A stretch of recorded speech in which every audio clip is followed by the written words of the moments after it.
ఇప్పుడే ఒక సినిమా చూసి వచ్చాను. ఆ సినిమాలోని క్యారెక్టర్స్ పేర్లన్నీ గూడా భలే ఉన్నాయి.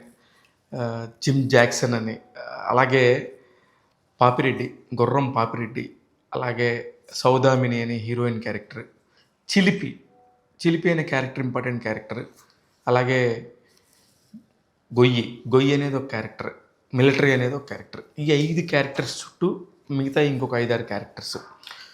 మనకెప్పుడైతే క్యారెక్టర్స్ నేమ్స్‌తోని పేరు గుర్తుంటదో ఆ సినిమా సూపర్ హిట్. కారణం ఏందంటే, ఆళ్ళందరినీ మనం ఓన్ చేసుకుంటాం. ఇంకా సంగిరెడ్డి అనే ఒక క్యారెక్టర్ ఉంటది. రాజు అనే ఒక క్యారెక్టర్ ఉంటది. వెరైటీ, వెరైటీ క్యారెక్టర్స్ అనమాట. అంటే ఇప్పుడు నేను చెప్పినోళ్ళందరూ ఎవరనుకుంటున్నారేమో, వీళ్ళందరూ ఎవరంటే నరేష్ అగస్య, అలాగే ఫరియా అబ్దుల్లా, రాజ్ కుమార్ కషిరెడ్డి, వంశీ, అలాగే జీవన్ కుమార్, బ్రహ్మానందం గారు. ఇట్లా ప్రతి ఒక్కళ్ళు గూడా చాలా కాలం తర్వాత ఇంత మంచి కామెడీ చూసామనిపిస్తది. జాతిరత్నాలు టైంలో ఏంట్రా ఇలా ఉన్నారు వీళ్ళందరూ అనిపిస్తది. మళ్ళీ చాలా కాలం తర్వాత వీళ్ళందరూ చాలా బ్యూటిఫుల్ కామెడీ చేశారు. చాలా ఇట్లాంటి కామెడీ చేయాలంటే డైరెక్టర్‌కి చాలా గ్రిప్ ఉండాలి కంటెంట్ మీద. అలాంటి గ్రిప్ ఉన్న డైరెక్టరే నాకు ఈ మధ్య కాలంలో చాలా తక్కువగా కనిపించారు. మురళీ మనోహర్ గారు చాలా బ్యూటిఫుల్‌గా చేశారండి. ఎంత బాగా చేశారంటే అంత బాగా చేశారు. సినిమా కథలోకొచ్చేస్తే ఒక దగ్గర నుంచి శవం తీసుకొచ్చి ఇంకో దగ్గర పెట్టాలి. ఇది కాన్సెప్ట్. ఇది మనకు ట్రైలర్‌లో కూడా చూపిచ్చారు. I'm not a spoiler.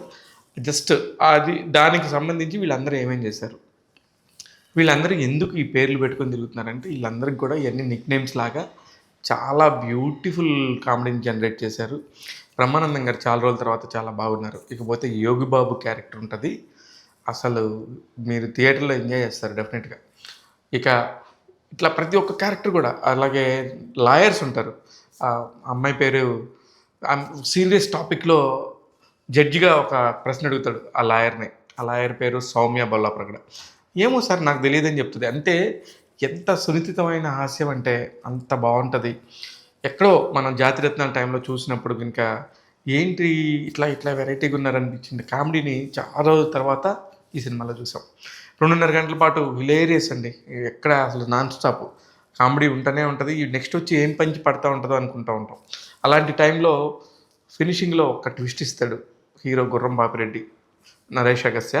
అక్కడితో అరే భలే ఉండింది. ఒక మంచి హై వస్తది. అక్కడి నుంచి వెళ్ళిపోతాం. ఇది గుర్రం పాపిరెడ్డికి సంబంధించి. గుర్రం పాపిరెడ్డి సినిమాకి టాగ్ తెలుగు ఇస్తున్న రేటింగ్ 3.25 ఔట్ ఆఫ్ 5. నేను మీ శివ మల్లాల.